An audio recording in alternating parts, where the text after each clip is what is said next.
नमस्कार, स्वागत है इस विश्लेषण में। आज हम प्राचीन संस्कृत व्याकरण के एक ऐसे रहस्य को सुलझाने वाले हैं जो सच कहूं तो किसी कॉम्प्लेक्स मैथमेटिकल फॉर्मूले से कम नहीं है। मतलब एक ऐसी भाषा जहां नियमों की सटीकता आपको पूरी तरह हैरान कर देगी।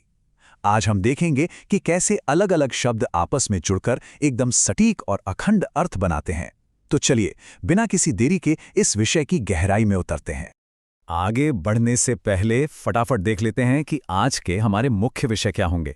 हम शुरुआत करेंगे विशेषण विशेष्य संबंध से, फिर समझेंगे समानाधिकरण्य और वैधिकरण्य को। इसके बाद हम बहुशब्दों की संख्यावाचित्व पर बात करेंगे, महाभाष्य के महत्वपूर्ण सिद्धांत को देखेंगे और अंत में गुण और द्रव्य के पारस्परिक संबंध को समझेंगे। घबराइए मत, ये भारी भरकम शब्द हम बहुत ही लॉजिकल और आसान तरीके से डिकोड करने वाले हैं। तो चलिए शुरू करते हैं। सेक्शन 1, विशेषण विशेष्य संबंध, यानी एक मॉडिफायर और जिसे मॉडिफाई किया जा रहा है उसके बीच का रिश्ता। देखते हैं कि शब्दों के आपस में जुड़ने के बुनियादी नियम आखिर काम कैसे करते हैं। सबसे पहले ये विशेषण आखिर होता क्या है? आसान शब्दों में कहें तो ये वाक्य का वो हिस्सा या एट्रीब्यूट है जो किसी दूसरी चीज को डिस्क्राइब करता है या उसे बाकियों से अलग करता है। ये एक तरह की एक्टिव फोर्स है जो किसी भी विषय को आकार देती है। इसके बिना आपके वाक्य में वो खिंचाव या विशिष्टता नहीं आ सकती। और दूसरी तरफ है हमारा विशेष्य। विशेष्य वो कोर ऑब्जेक्ट या मूल वस्तु है जिसकी विशेषता बताई जा रही है, यानी ये वो बुनियाद है जिस पर हमारा विशेषण आकर टिकता है। पर यहीं पर एक बहुत बड़ा सवाल खड़ा होता है, एक पजल सामने आती है कि ये दो बिल्कुल अलग कॉन्सेप्ट्स, एक गुण और एक मूल पदार्थ, संस्कृत व्याकरण में एक साथ इतनी परफेक्शन से कैसे जुड़ते हैं कि वाक्य का अर्थ एकदम सीमलेस हो जाए। इसी बात को समझने के लिए आते हैं सेक्शन 2 पर, समानाधिकरण्यम तथा व्ययाधिकरण्यम। आसान भाषा में कहें तो केस अग्रीमेंट और डिसअग्रीमेंट। आइए विजुअलाइज करते हैं कि शब्द अपनी ग्रामेटिकल केस एंडिंग्स के जरिए फिजिकली एक दूसरे से आखिर जुड़ते कैसे हैं। व्याकरण में शब्द बिल्कुल एक जिगसॉ पजल के टुकड़ों की तरह काम करते हैं। लेफ्ट साइड में देखिए, समानाधिकरण्य में क्या होता है कि शब्दों की विभक्तियां बिल्कुल एक जैसी होती हैं। वो पजल के टुकड़ों की तरह एकदम परफेक्टली फिट हो जाते हैं क्योंकि वो एक ही लक्ष्य की ओर इशारा कर रहे होते हैं।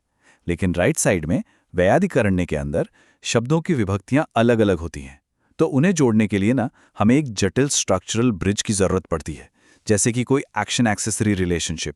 अब बढ़ते हैं सेक्शन 3 की तरफ, बहुशब्दानाम संख्यावाचित्वम, यानी नंबर्स का असली अर्थ। अब हम उन शब्दों के रहस्य को डिकोड करने वाले हैं जो मात्रा या क्वांटिटी को दर्शाते हैं। यहां एक बड़ा ही लॉजिकल और दिलचस्प डाउट सामने आता है। क्या बहु यानी बहुत जैसे शब्द सिर्फ एक अमूर्त या एब्स्ट्रैक्ट नंबर को दर्शाते हैं, या फिर वो किसी वस्तु की फिजिकल मात्रा और उसके गुण का भी बोध कराते हैं? देखिए, ये सिर्फ शब्दों का खेल नहीं है, बल्कि प्राचीन व्याकरण की समझ का एक बहुत गहरा विवाद है। जरा सोचिए, अगर हम बहुत को सिर्फ एक फिजिकल क्वालिटी मान लें तो पूरा सेंटेंस स्ट्रक्चर ही हिल जाएगा।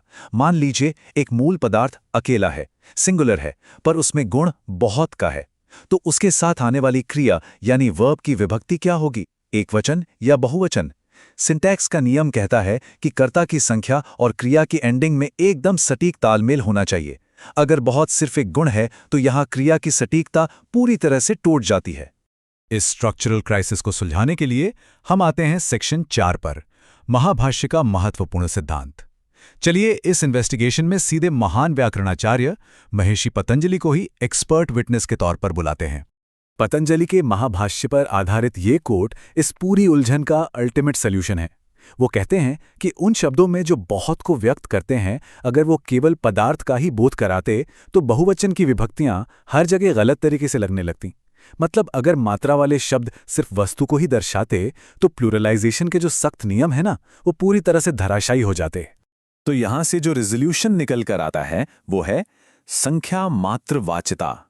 ये वो स्थापित सिद्धांत है जो साफ बताता है कि बहु जैसे शब्द मूल रूप से एक शुद्ध संख्या को दर्शाते हैं, न कि सिर्फ किसी भौतिक वस्तु को। जैसे ही हम ये मानते हैं, वो सारी ग्रामेटिकल उलझन बिल्कुल सुलझ जाती है, क्योंकि अब संख्या और क्रिया के बीच तालमेल बिठाना पूरी तरह से संभव हो जाता है।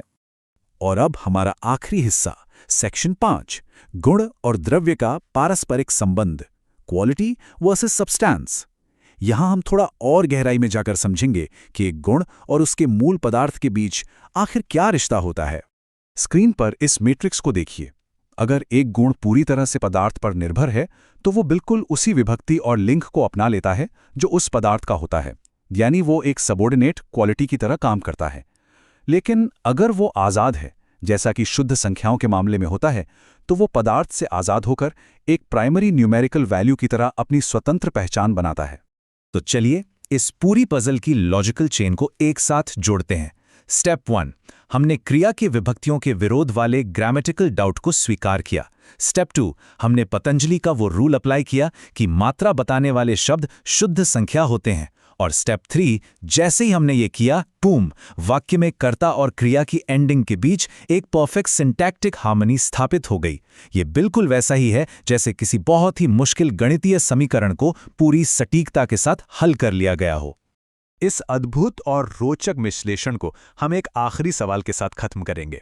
जरा सोचकर देखिए, अगर सिंटैक्स के इन प्राचीन नियमों को अर्थ पैदा करने के लिए इतनी गणितीय सटीकता की जरूरत होती है, तो क्या भाषा केवल यथार्थ को दर्शाती है या वो आधारभूत रूप से यथार्थ की संरचना ही तय करती है? ये एक ऐसा सवाल है जो सोचने पर मजबूर कर देता है कि प्राचीन व्याकरण किस तरह से हमारे अस्तित्व को शब्दों में पिरोता है। इस बारे में जरूर विचार कीजिएगा। इस विश्लेषण में हमारे साथ जुड़ने के लिए आपका बहुत बहुत धन्यवाद।